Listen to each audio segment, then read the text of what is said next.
10 seconds.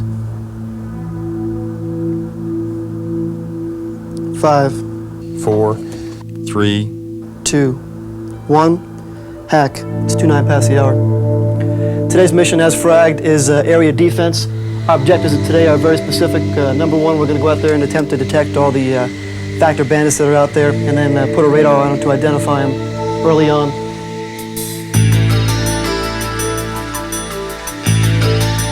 Single most important factor, the type of training that we do, is dependent upon the threat. How sophisticated the threat is, what are their capabilities.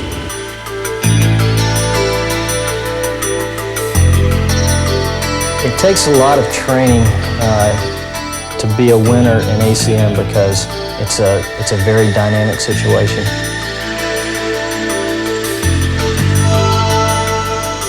We have to maintain our edge at all times to be combat ready and mission ready at any time we go.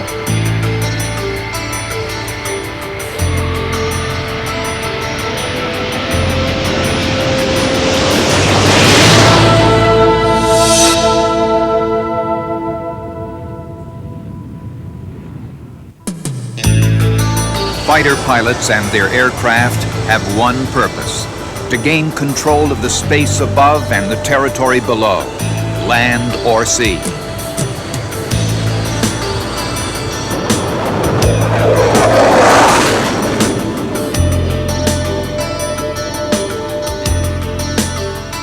The fighter pilot and his craft, man and machine, have evolved into an integrated unit with the sole objective of addressing that purpose, that mission.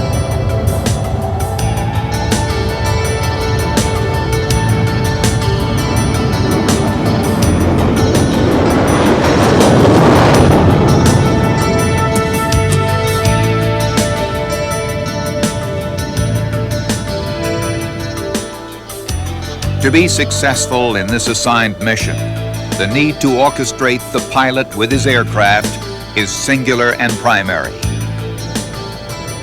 Here then is the story we tell, the making of a fighter pilot.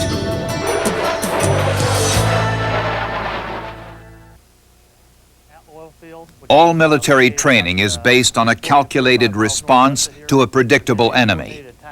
With the lessening of tensions between the major powers, new priorities for aerial combat must be addressed. There is a growing focus on limited regional conflicts or dirty little wars between fighters of different types and eras. Now scores of fourth-generation fighters from the world powers may confront hundreds of earlier generation machines in the hands of second-tier nations, including aircraft of U.S. design and manufacture. The task: distinguish friend from foe. Attack multiple targets with beyond visual range missiles. Use guns in close. Manage advanced radar and electronic warfare gear. Do it all in seconds at sustained G levels that push pilots to their physical limits. And fly the complex Mach 2 airplane from a cockpit containing hundreds of controls, switches, and displays, requiring the pilots to make thousands of split-second decisions.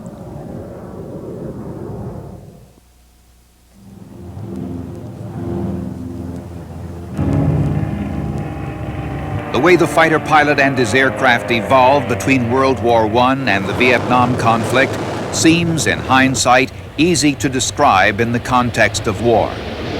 But as the 20th century ends, air warfare is changing yet again.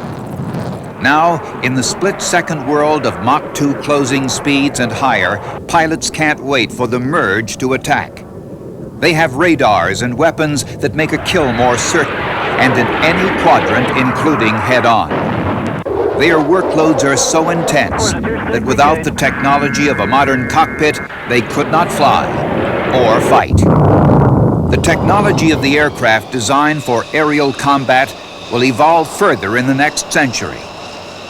To more fully appreciate the training of the man, it's necessary to understand the technology of the machine he flies. This is the pilot's view, looking forward through the windscreen from the cockpit of an F-16. What you see is the HUD, or head-up display. It presents everything the pilot needs to see to fly and make a kill. Precious seconds otherwise spent looking down at instruments, adapting the eyes to focus and to light level, is now spent looking outside, alert to a potential threat. With the kill coming in as little as 10 seconds, sometimes less, there is no time to look inside his cockpit.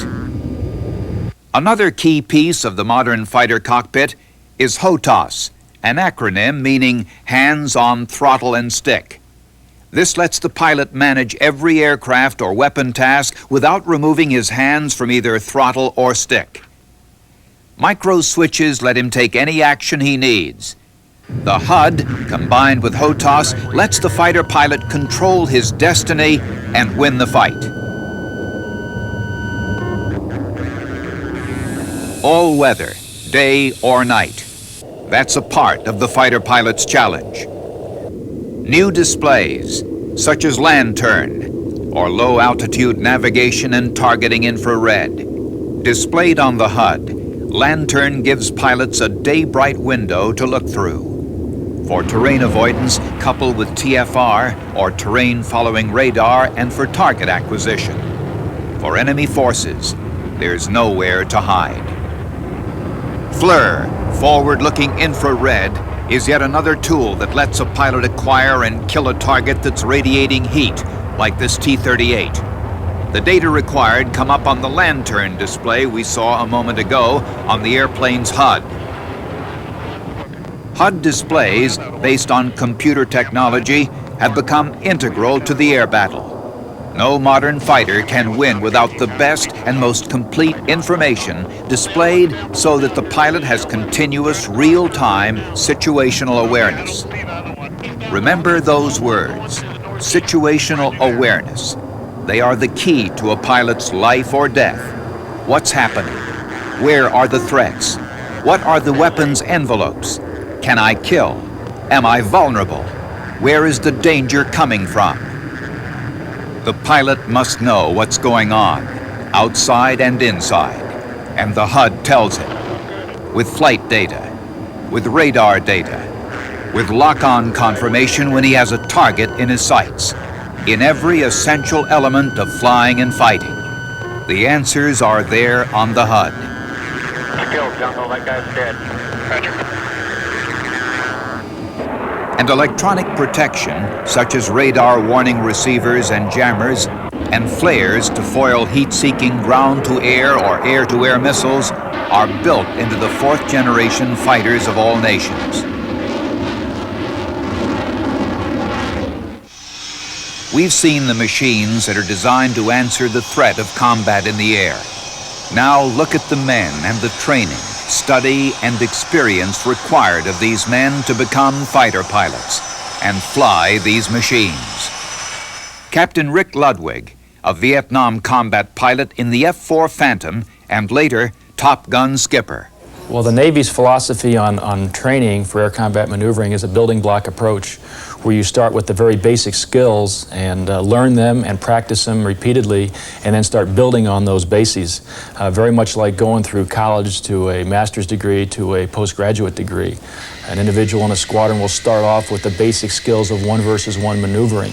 Then he'll build upon that and go add some complexity with 2 versus 2, then 2 versus many or 4 versus many, and then trying to put that into a realistic scenario against a realistic threat. And probably the most important part of that, I think, is to do it on a repeated basis again and again and again, so we gain the experience, because they are very, very perishable skills. You can get away from it for a couple of weeks at a time and actually drop back in your capability. The Navy has a unique and well-planned method of training their pilots, giving them experiences as close to the real thing as possible. It's called the adversary program. Captain Ludwig. Well, the Navy has a fairly significant adversary program. and with adversary squadrons, and their responsibility is to train up our fleet fighter squadrons. They fly the adversary aircraft like the A4, F5, or F-16. They are trained to simulate Soviet or Third World tactics, and they will put together programs that they will give to fleet fighter squadrons, not only academics, but very extensive flying programs to enhance the whole squadron's proficiency to go out and do air combat maneuvering. In our business, I think that something that holds very, very true is that you can never, ever be satisfied with your professional skills. Anytime that you think you're satisfied with your professional skills, it's probably time to go seek different employment, because you can never be good enough. Commander Dave Jackson, Commanding Officer of Fighter Squadron 2.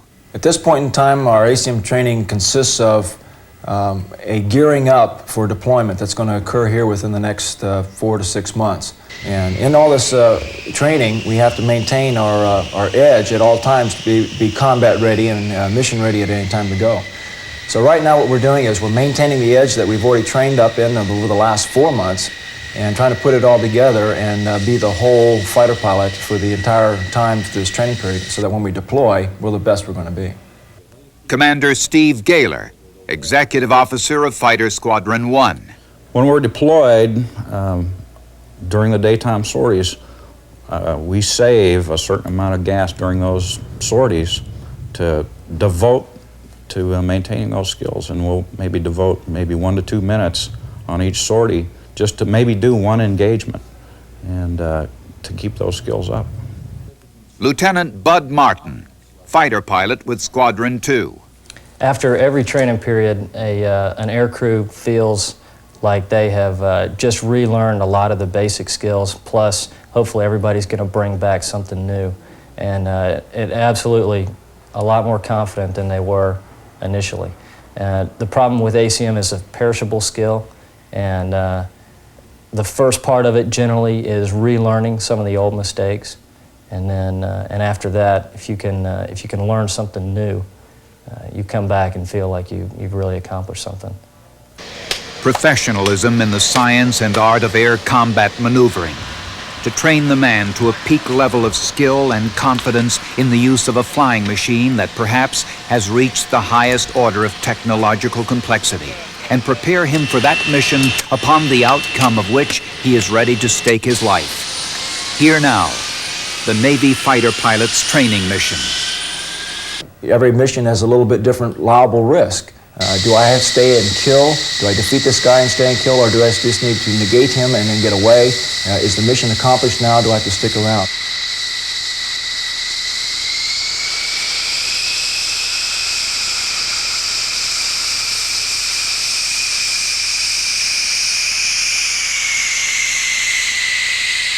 I'd say within the last 10 years, it has evolved into a very sophisticated art. You have to be very intelligent to go out there and to decisively win consistently in battle.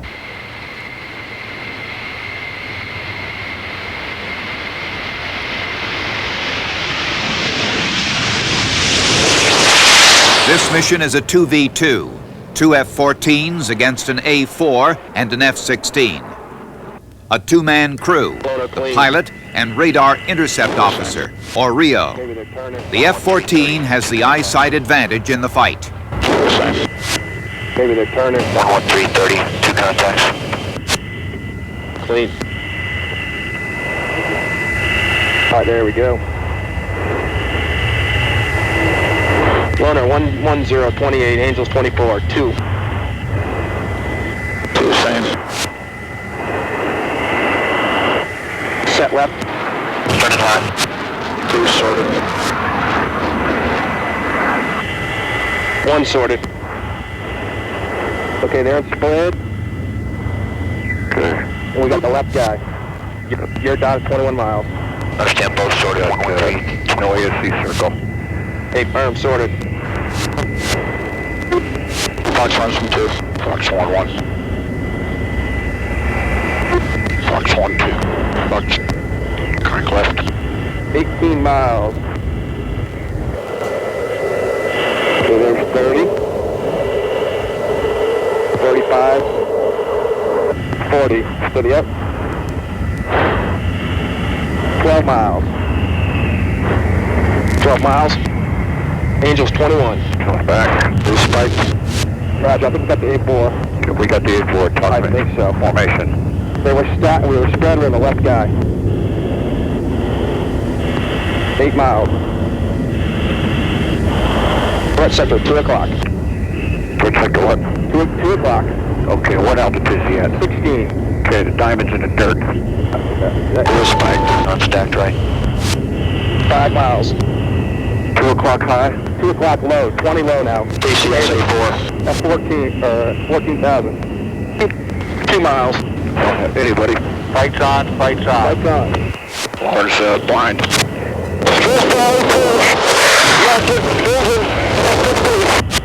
Which way? I don't know. We're there, right?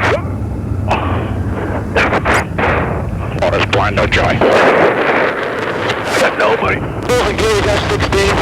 Where? Alright, I got power 2 right, 3 high. Power 1 visual. 21 visual. Yeah, 16. Okay, the 8 down low, I'm looking for him.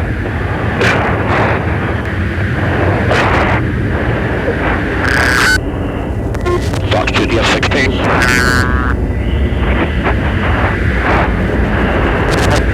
Behind the 8-4. That's 16 is good. 16's dead. Lars, tell it. Alright, tell it. Hard right, 3 o'clock, third box. Lars engaged the 8-4. See us go? Here's bad. You're dead. 1 minute.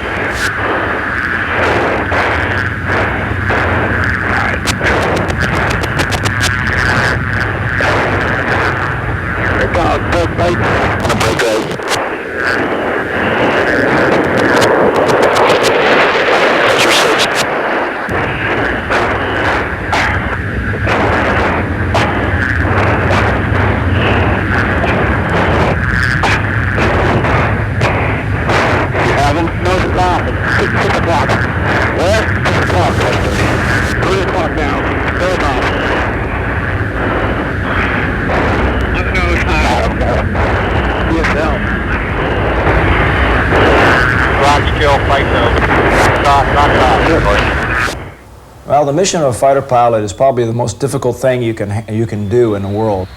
When you go into the 6 degrees of freedom in the three-dimensional world, it takes a long time to master being able to do things on your back, upside down, under 6 Gs, 7 Gs, 9 Gs in some capable aircraft.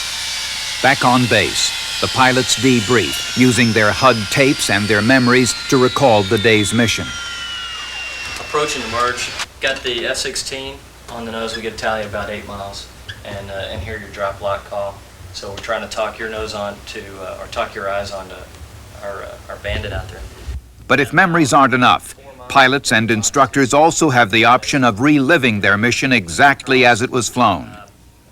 These screens, designated Tactical Air Combat Training System, or TACTS by the Navy, and Air Combat Maneuvering Instrumentation, or ACMI, by the Air Force, are replaying data collected from the day's training missions. The information has been recorded through this pod mounted on the wingtip. The pod sends signals to ground antenna for processing, describing everything the aircraft is doing: altitude, attitude, airspeed. It can even distinguish between the friendly aircraft, shown in green, and the enemy bogies, shown in red. At the ground station, the aircraft behavior is tracked in detail and displayed on computers to tell instructors what's going on, and to enable the pilots to debrief later, see what they did, how they were able to kill or were themselves killed. The latest ACMI TAC systems can show 64 aircraft at once. You know, ACM is such a dynamic environment that probably 90% of the pilots that you would bring back from a flight could not sit down and go up to the board and choreograph what they did during that particular engagement. And TACS affords us the ability to go back, simulate missile shots, which essentially you can't do without TACS. It also gives you the ability to run the whole engagement through. You can stop the tape and show where guys made the mistakes, where they could have capitalized on their counterparts' mistakes. It's an invaluable tool in today's ACM arena. Lieutenant Bud Martin, fighter pilot with Squadron 2. The engagement we did this morning was a 2 versus 2. It was myself and a wingman against an F-16 and an A4. And we did an intercept into the merge from about 30 miles. We got to the merge, and I'll use my hands here, we came in, we're the fighters here, basically had a bracket on the the bogies coming in. The F-16 passed me close aboard and saw my wingman and started turning towards him. The F-16, which is a great turning airplane, just put on a really hard turn, nose high, and my wingman didn't pick him up until the F-16 already had angles on it. And the A4 came through the fight but wasn't a factor at the time, so I was trying to shoot the F-16 from my wingman's position. I went up after the F-16. We're both up there. The F-16 just looped around me and was still pressing my wingman. So I turned and tried to cut the F-16 off at the pass, and I actually did basically a split us coming through. The A4 happened to be on my wingman's nose at the time, so it really worked out well that my wingman could come around and shoot the A4 while I dug down and took a shot, a sidewinder shot at about 1.5 miles on the F-16. So it probably happened in about 30 seconds, 35 seconds. Commander Gary Barrett, commanding officer of the adversary Squadron 127 here at the Naval Air Station, Fallon, Nevada. Generally, the Navy adversary pilot, his primary tasking is to keep the fight safe. We have specific training rules that have to be adhered to in ACM engagements. And before the adversary even becomes the adversary, he has to always function as the umpire in the fight. It takes 2 to fight anytime you start one. And if the adversary knocks it off, you can quit often in time to avoid unpleasant occurrences, departures, getting too low, just keeping the fight safe. Once the safety aspect of the fight is assured, the adversary driver's job at that point is to provide an adversary that flies threat tactics, an adversary that attempts to think like the threat, an adversary that uses weapons envelopes that are comparable to threat weapons, threat missiles. Providing the Navy TAC air pilot with a view of what we would expect to see in the real world from the other side. Having seen it in training, it's much easier to do a good job in combat. So for the adversary, you really have 2 jobs, yes. You have to think like an adversary, and you have to use adversary tactics, and you have to give it your best shot. I mean, we try to beat them, and if they shoot us, that's all well and good, because that's how it's supposed to come out. If we do our job right, we lose. If we win, then there are some discussion points that need to be brought out. And all the time this is going on, the primary mission is to be sure that the evolution and training is safe. The adversary squadron, the highly trained and highly skilled professional instructors that concentrate on becoming an accurate profile of a potential enemy. Their success in this undertaking is measured by their losing the fight.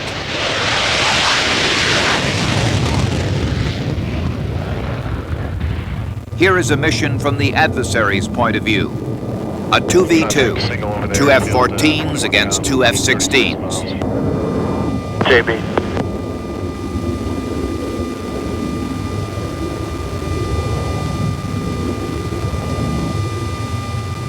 Zero 33 Angels high.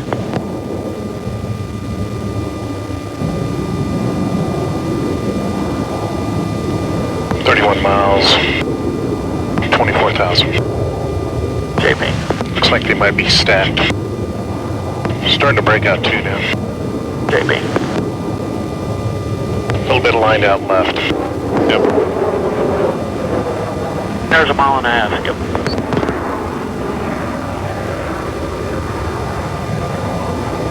.26 miles, the right one's at 24,000. 24 miles. Like co-altitude, 24 miles.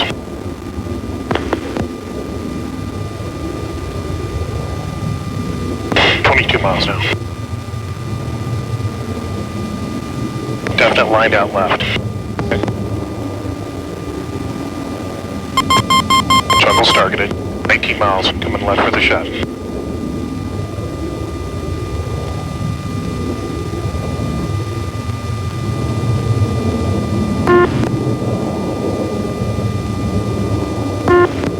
Upper ways, jungle, mile and a half, skip. Yep. 14 miles now, 25,000 feet. Yep, tally 2 on my nose. Roger, jungle's tally 1 on your nose. Low. Jungle's tally 2.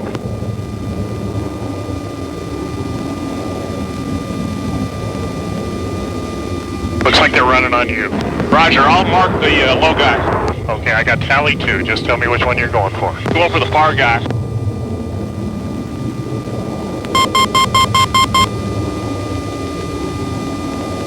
They running? I don't know. No, they're not. We'll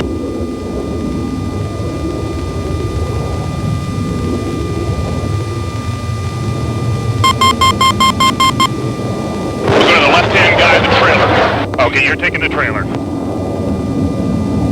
Fight on, fight on.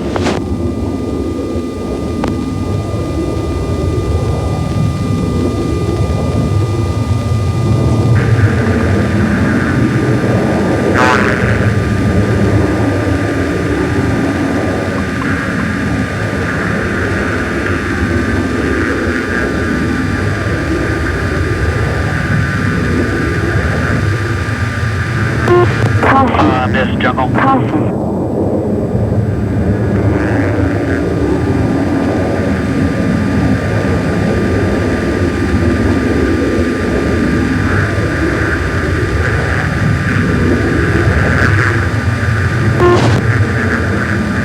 Skip, what's the Simo run? Hey, we're after the same guy, Skip. I'm off, I'm switch. It's a shot of opportunity there.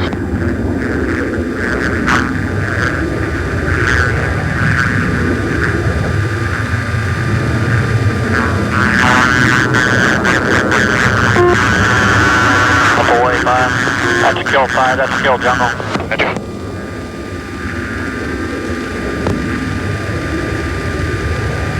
Skip, where's the other guy at?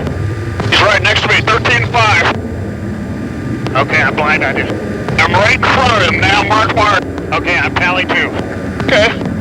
I can keep this guy tied up for a while. Okay, I'll try to help you.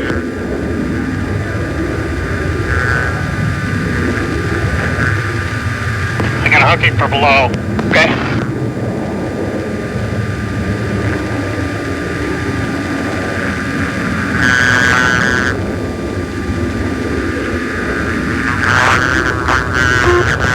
Boy, jungle. Peppers on. Peppers on. That's a guns kill. That's a kill, that's a kill. Yahoo! Yo. Nice job. The Yahoo rang loud and clear. The student still has something to learn.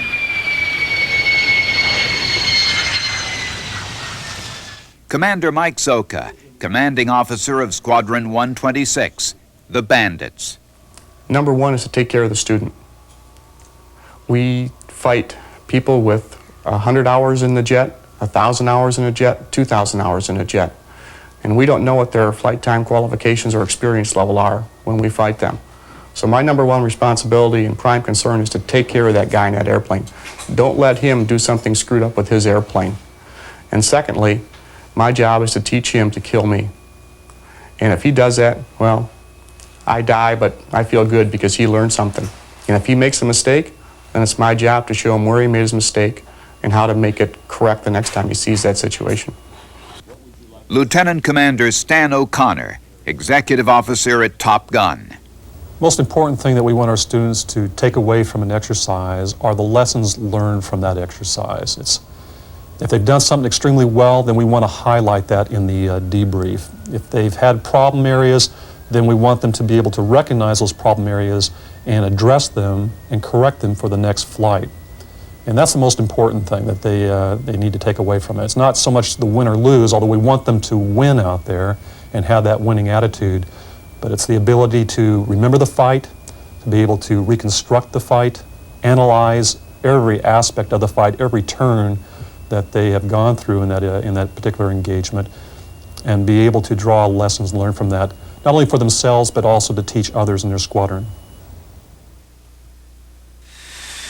The fighter pilots of the U.S. Marine Corps are also trained within the Navy training program.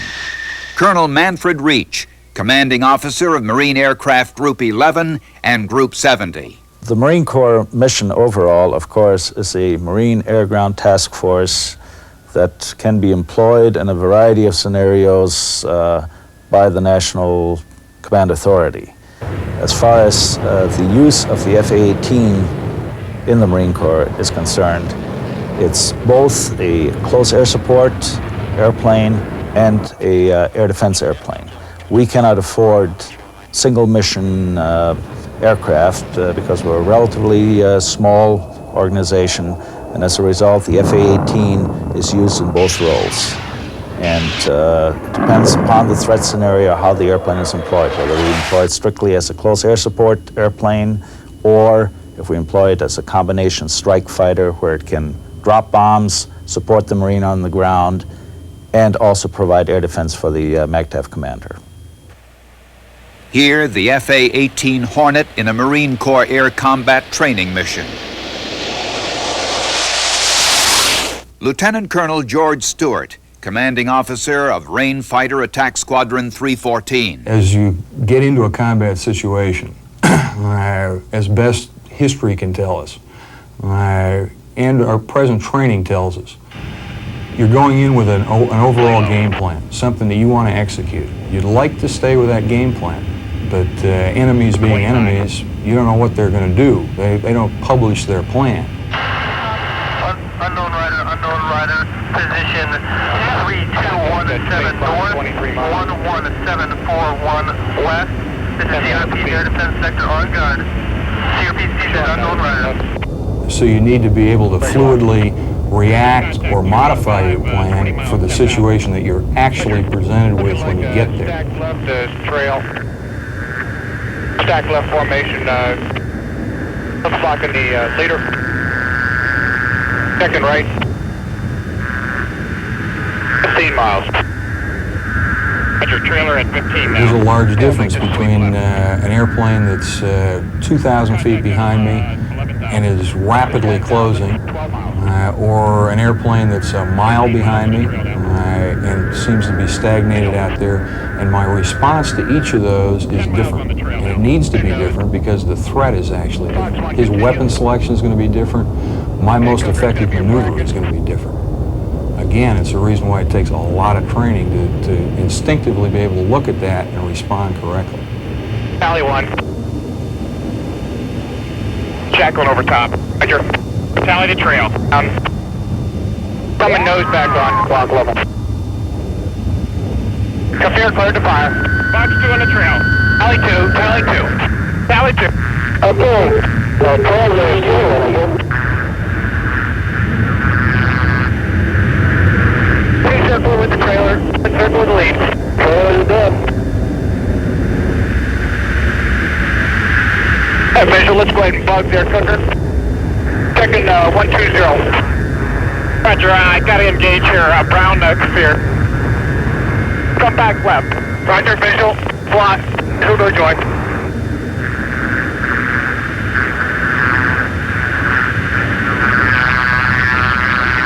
Visual no joy. Box 2 Kafir, Brown Kafir. Visual no joy. Box 2 Kafir, nose high, kill. Hey, visual tally. Come out and roll back right. Go ahead and bug towards the east. ACM is a real complex environment. It's very, very lethal. It's very quick. It is literally the difference in a few seconds can make between winning and losing a fight. To a degree, for a newer pilot, with the sophistication of a present airplane or any of the newer airplanes, it's kind of like being a concert pianist or something. If you hit you almost touch type it, so that if you hit the wrong button at the wrong time, you don't get the desired result, and you've got to be feel like you're part of the airplane. You notice that difference even if somebody lays off for, they go on leave for 2 weeks. They will feel a little bit behind where they were 2 weeks prior if they're for a few days.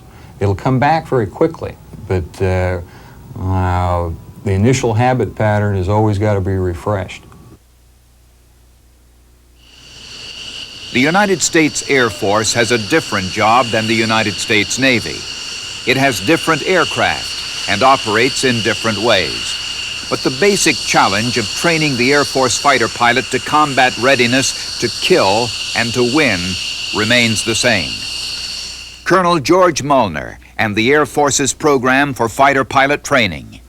Well, I think generally our philosophy is one to use a building block approach that starts when folks come out of pilot training and for that matter out of navigator training in the case of our crew aircraft. It's based upon building on a foundation starting in basic aircraft maneuvering that starts all the way back in lead and fighter training in the AT-38. Helps build situational awareness, and we get into the training in the aircraft unique systems that starts in our RTU program. This develops proficiency in the system, fire control system, the basic hardware they're going to be flying, also the proficiency to get maximum performance maneuvering out of the aircraft that they'll be flying. Colonel Steve Mosier, Vice Commander of the 49th Tactical Fighter Wing at Holloman Air Force Base.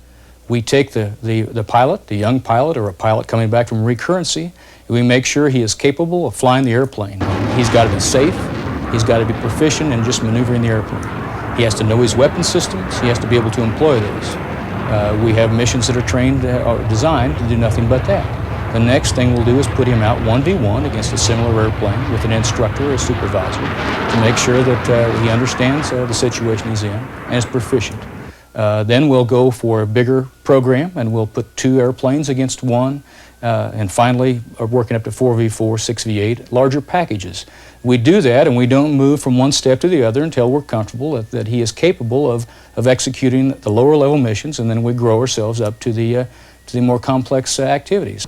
We like to fight the similar aircraft because they have different habit patterns, they have different capabilities, and they represent the threats. And I guess in the War of Vietnam, we fought MiGs. Frankly, they were no better airplanes than we flew, but their characteristics of performance were different. The way their pilots flew was different. We were surprised in some regards. We don't ever want to be surprised again. We need to examine the bounds of, okay, this is what he has, this is what we can do, and this is what we think he'll do, and we have to prepare ourselves for all those eventualities. Dissimilar air combat training in the Air Force generally pits F-15s against F-16s and T-38s, simulating the enemy. Lieutenant Colonel Robert Nida commands a squadron of T-38s at Holloman Air Force Base, New Mexico. When we do dissimilar combat training with other units, it's very important that we keep our mindset correct. In structuring the missions we fly, we look primarily at our limitations, and that is the fact we're a very unsophisticated airplane, Day VFR type fighter, very similar to the MiG-21. So in those respects, we plan our tactics to try to arrive at the visual fight, or the merge we call it, alive.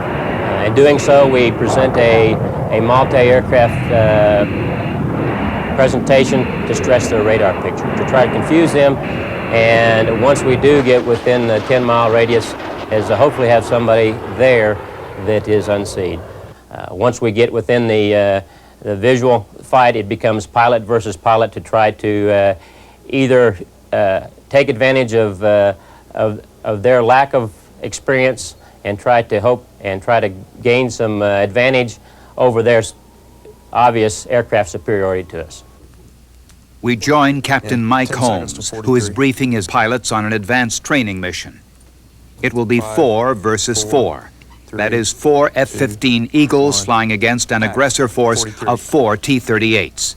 Okay, 4v4 F-15s and T-38s. I'd like everybody to remember, and for you guys, there's a little more pressure on us than normal, and that we could be doing this in 2 weeks against fish beds in Iraq instead of doing it here against you guys. And so we're taking it seriously.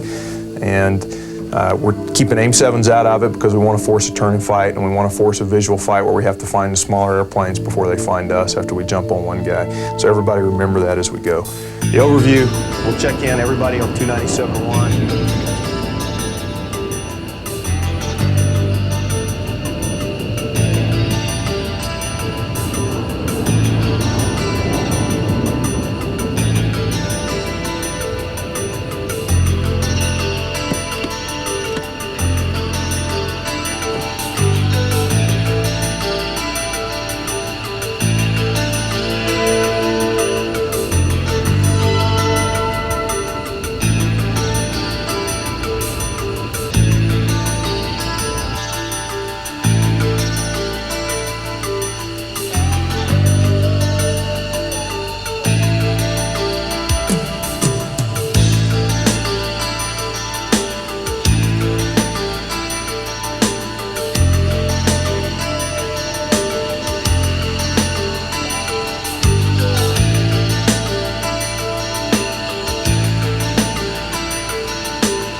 To do the larger scenarios and get at least 4 Eagles out there together so we can work on the teamwork, not just of a 2-ship or a 2-plane working together, but combining that into 4 aircraft.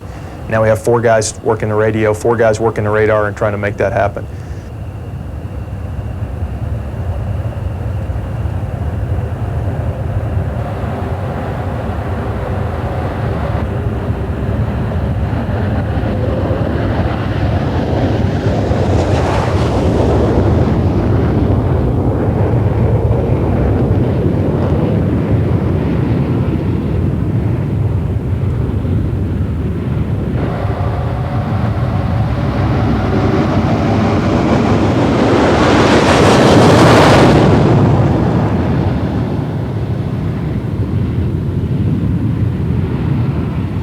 We like to have at least 4 targets so that we have to test our radar skills and our lookout skills. Today's scenario was built around T-38, simulating basically a MiG-21.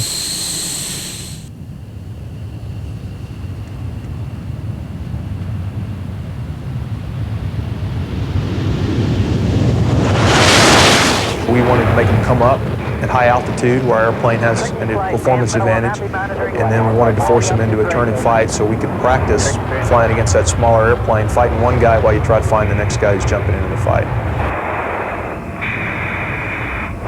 We had one radar that didn't work in the flight, which unfortunately was mine, so we did some switching around in roles, and we switched leads around, and now the number 3 guy, my number 3, ends up with the lead of the fight, and his radar and the other guy's radars take us into the visual environment against the T-38s.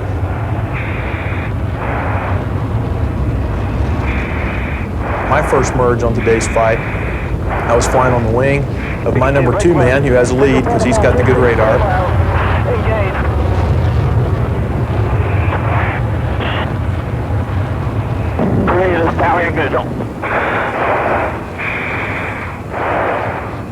My first pickup on the T-38s was a visual pickup as they flew over the top of us.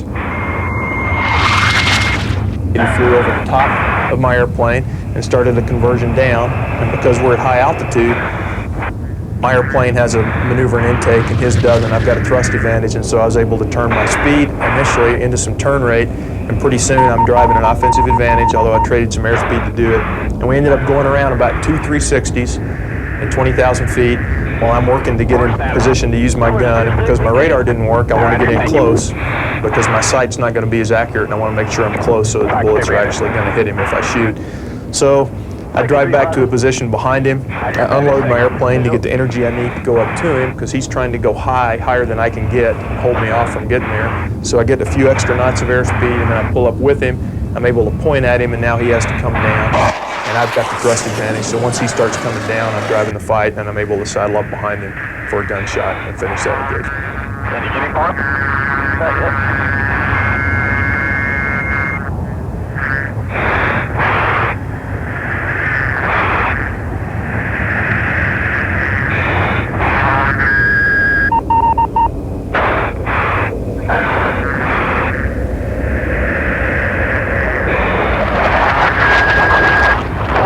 Bandit, now going uphill. All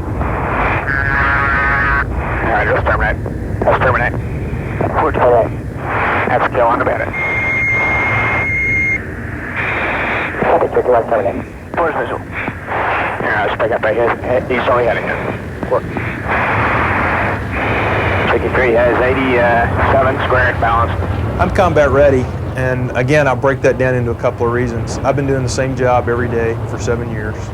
And I've had the benefit of all the schools that the Air Force offers in air combat training, starting with undergraduate pilot training through F-15 school into an operational unit, off the fighter weapons school to become an instructor in tactics and the weapons that we use in the airplane.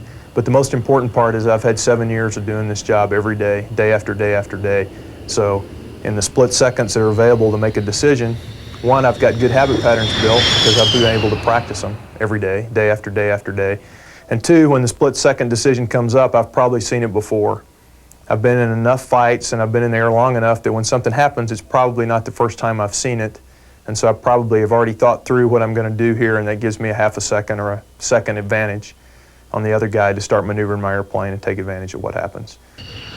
Highly skilled, supremely confident, intensely focused. We have seen these attributes evolve from a variety of training exercises. But how is the fighter pilot prepared for the mental and physical stress inherent in this job? One training device that serves this purpose is the centrifuge. Lieutenant Colonel Jeff Hill. Well, the centrifuge, we train in the centrifuge because it allows us in a dynamic G environment to teach the flyers the kind of straining maneuver they need to maintain consciousness while they're under G. We offer them actually a couple advantages in a combat environment. First of all, we teach him a very efficient strain so he's not overutilizing personal energy when he's in combat, i.e. what we're doing is we're teaching him to do get maximum protection out of minimal effort. Remember, on this ride, what I need you to do is concentrate on that red light, riding relaxed till you lose 100% of the green or 50% of the red.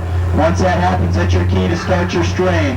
When you start your strain, make sure you stand on those rudder pedals, start tightening up the muscles, get in a good lungful of air, cut it off in the throat, give me a good 3-second interval using a quick air exchange, spit it out, suck it in. Build the intensity of your strain as the G's get higher. The jets we have today in the fleet will sustain 9 Gs. The average pilot may be able to sustain somewhere between 3 and 6 Gs before he strains. Once he starts straining, he may be able to get another 4, maybe even 5 Gs out of his additional energy strain. All right, system's hot. 3, 2, 1. Get out, pull back. Hold that air. Watch out there. 1, 2, 3. Keep the muscles tight. Push the pedals to the floor. Tight at the end. Stretch your stomach. 1, 2, 3. All right, work it out. Keep everything tight. Looking good. Looking good. Keep the muscles tight. Just a little more. All right, one step, one more strain. And relax, relax. Woo! Good job, sir. Good job.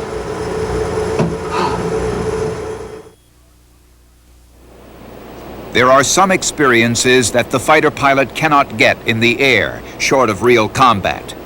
Here the training must be simulated. Lieutenant Colonel Stewart. The importance of simulators for a gun squadron, an operational squadron like this one, is primarily allows us to do things that we can't do really. For instance, harm missiles, which work against is an anti-electronic warfare missile. There's nobody around that's willing to turn their radar on and let us shoot at it, and we couldn't afford to shoot the missiles if we wanted to.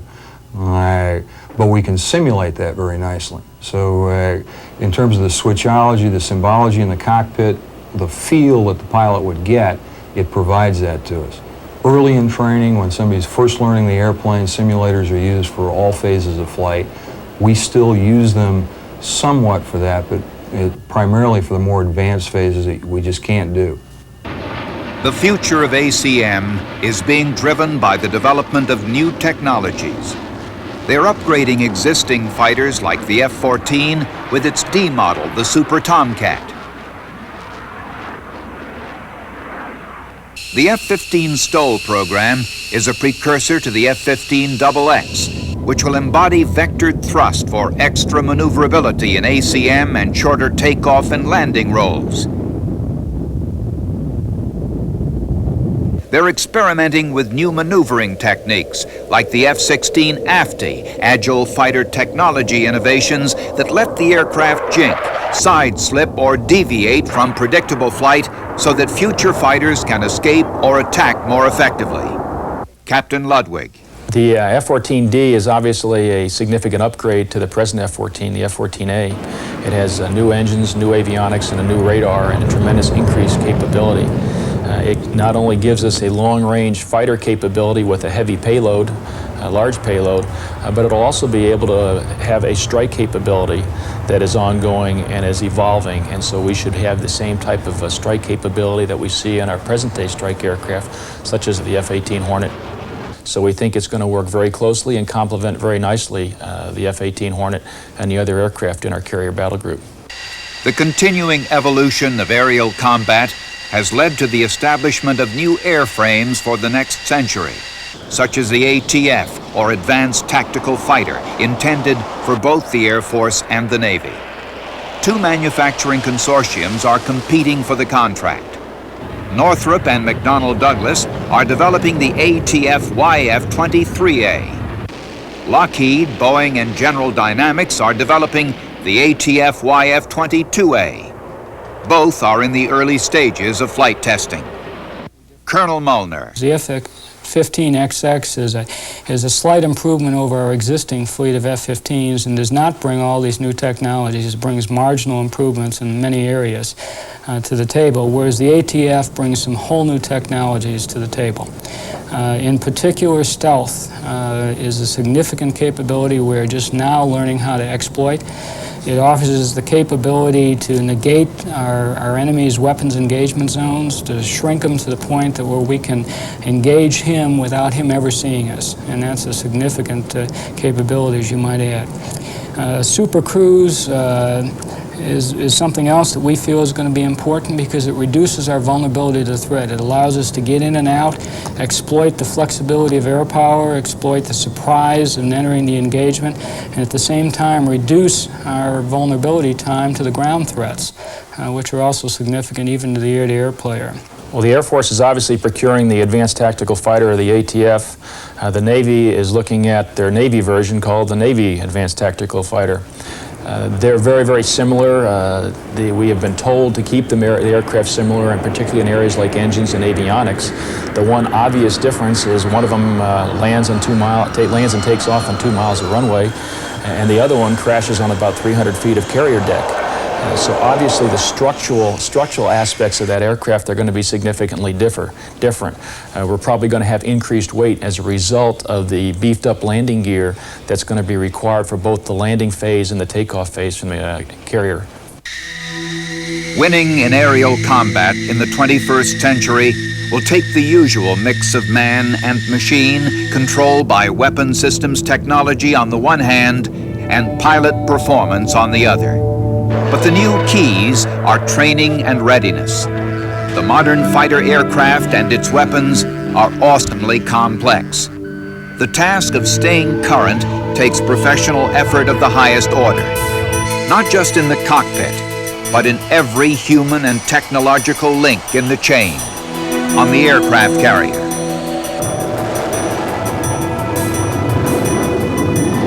Back at the fighter base, through all the tiers of suppliers of airframes, engines, weapons, and avionics.